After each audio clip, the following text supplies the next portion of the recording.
I'm Jill Nussinow. I'm the Veggie Queen, and what I'm going to be showing you today is I'm going to be showing off my Instant Pot Duo and how it works. It's an electric pressure cooker. I'm going to make a recipe today, which is white beans with greens and lemon. All the beautiful ingredients here. Go. So what I'm going to do now is I'm going to turn on the saute function here.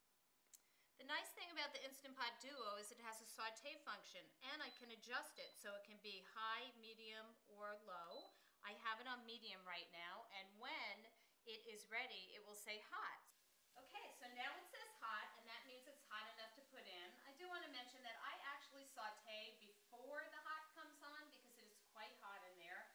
Many times people add olive oil when they're doing this. I like to do something called a dry saute. And what that means is I just add my ingredients, in this case onions, and put them in the pressure cooker. I will saute them for a minute or two. If for some reason they start to stick, what I do is I add some of the liquid that I'm going to add anyway, and that would be my broth right here, which I made this morning. You can make the broth in the Instant Pot. It's pretty cool. 5 minutes at pressure. This is only about half the broth that I made, so if I need it, I will add it. Smells really good. So what I do is I save all my kitchen scraps, and I have another video on that, and then I make the stock. So I put everything in, cover it with water, 5 minutes at pressure. So my onions are getting to be slightly cooked. You can see there's lots of steam here, and it smells really, really good. So what I'm going to do now is I'm going to turn off the saute function, and I'm going to move on, and I'm going to put the beans in, and this is when I'm really going to start pressure cooking. Okay, so now my onions are sauteed, and now what I'm going to do is I'm actually going to pressure cook. So what this pot does, it has a setting. It has a manual setting, which I really like. There's manual, it's set to 30. I only need to cook this for 7 minutes, so I'm going to turn it to 7. And what I'm going to do is very, very simple. There's my 7. I want to show you the beans I'm going to use, but these are lima beans, or any kind of white bean will do. Cannellini, navy, Great Northern. These are my beans when they are soaked, and you can see a huge difference between the soaked ones and the non-soaked ones. So I'm going to use soaked beans for this. This was 1.5 cups. The recipe calls for 1 cup, but I love beans, so I figured I would do more. I soak them overnight. You can also do a quick soak. A quick soak is 3 inches of water above the beans. Bring it to a boil for 1 minute. Turn it off. Let it sit 1 hour. So my beans are in. I'm going to put in a couple of bay leaves. And then the only other thing I need to put in is stock. I'm actually going to put in a whole cup of stock for this. Your recipe will say 3/4 because you're going to do 1 cup of beans. If you need to do more, you'll add more stock. My ratio is 1/2 cup to 3/4 cup of stock for each 1 cup of dry soaked beans. And then what I'm going to do is I'm going to put the lid on the cooker. Okay, now I'm putting the lid on the cooker. I'm turning it, and it is on. What will happen now, just so you know, is it says on.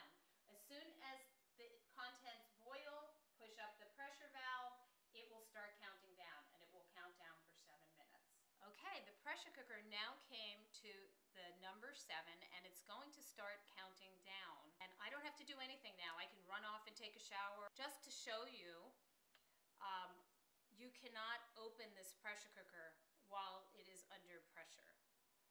Okay, so when this little silver button pops up, this is how you know that it's under pressure. So what I'm going to do now is I'm going to pull the greens off the stems. This is beautiful, beautiful kale. I think it's Red Russian, but I don't know. It's so beautiful. And all I do is hold the kale and the stem and just pull. And that's what I want. And once I get most of these off the stems, and why am I taking them off the stems? Because the stems tend to be tough. And then what I'm going to do is I'm just going to finely chop it. Okay, this recipe calls for lemon zest and lemon juice. Here's one important thing. Always zest your lemons before you juice your lemons. This is a regular Eureka lemon. Here in California, we get Meyer lemons. sure you use unwaxed, unsprayed lemons. To do this well, it's good to have a zester, and this is a microplane zester. And what you might not see, but I will show it to you, the lemon zest is coming off on the back of the zester. This is what you want to use. So I'm going to, because I have two, I'll use a little bit of each, a little bit of the Meyer lemon, a little bit of the regular lemon. And then when I do the juice, the Meyer lemon juice is a little sweeter, and you can use whatever lemon you can get, but I am going to use the Meyer lemon. And in order to do this, I am going to use one of my very cool tools, which I highly recommend, which is a lemon squeezer. You put the lemon in the way you think you don't put the lemon in, the flat side down, and then all you do is press. And then you have your lemon juice, and it keeps the seeds out. And so I'm going to use both parts of the lemon to do this. And I will have, oh, I don't know, maybe 3 tablespoons of juice, and that's what I want to use in this recipe. Okay, so what I'm going to do now is I'm going to use some garlic. Most everybody loves garlic, and this recipe relies on garlic. What I'm doing is I'm using my garlic roller, and what it does is it will take the skin off the garlic. This is very young garlic, and it may not want its skin taken off, so let's see. It is going to stick a little bit, but it's easy to get off. I'm going to put it into my garlic twist, which I am going to show you next. This little garlic twist was introduced to me by a garlic grower. You put the garlic in, and you turn. No parts left behind like you get with your press. So let's see. There is the minced garlic ready to go in. Okay, the time is up on the cooker. It should go to 0. When it goes to 0, what you want to do, if you're home and you're not still out walking the dog, is you want to hit the off button. And what will happen now is the pressure cooker will let the pressure come down. Now, how long this takes depends on how much you have in it. I'm going to guess that this is going to take at least 10 minutes. It may take a little longer. Remember, until the pressure comes down, I cannot open the pot. For the next part of the recipe, I'm going to show you what's called a quick release, and that's very exciting. Yep. Okay, so the pressure has released, and what I'm going to do is I'm going to open the pot. When you open the pot, you want to always tilt the lid away from you because it's very, very hot. It's very cool that this pot actually has a holder for the lid, which is a wonderful, wonderful improvement in the duo. So anyway, I'm just stirring the beans a little bit. And what I'm going to do now is I'm going to add the last ingredients, well, almost last ingredients. I'm going to add the greens, the lemon zest, and there's a lot of greens. There was that whole bunch of greens, and I'm putting those in. I'm going to put in the garlic, which you probably remember from my little garlic twist. And this garlic is wonderfully juicy, so I'm going to have to use a spoon to get it out and give it a little whack here. And then I'm going to add this in. You never want to fill your pressure cooker more than 2/3 full. I'm kind of right at the top, but I know the greens are going to go down and cook down a lot. And what I'm going to do is I'm going to lock the lid on the cooker.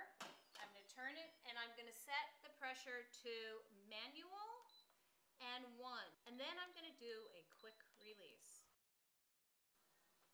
So the steam is coming out of the pressure valve now, and that means that it is now at pressure. I see the little button pop up. You got it? Okay, so the 1 minute is up, and I'm going to hit off because I want it off. Okay, so now what I'm going to do, because I want this to stop cooking, is I'm going to do a quick release. Now, it is not too hot for me to touch, but if you feel like it's too hot for you to touch, you could use some kind of utensil to do this. You definitely can put your hand in here and feel that it's warm, but you do not put your hand down below because it is hot, hot, hot. I cannot open this cooker until the pressure is completely released, and so I'm just turning this to let the pressure out. And once the pressure is out, I'm going to open the lid carefully. I'm going to add my lemon juice because that's the last ingredient, and then I'm going to plate up this beautiful one-pot meal, which I would serve with noodles or quinoa or your favorite grain.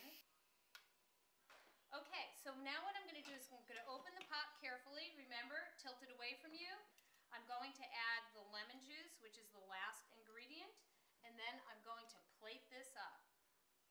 So what I want to make sure I do is I want to pull out my bay leaves because you don't want anyone to get one of those. So now you can see my beautiful plate of greens, beans, and it has lemon in it.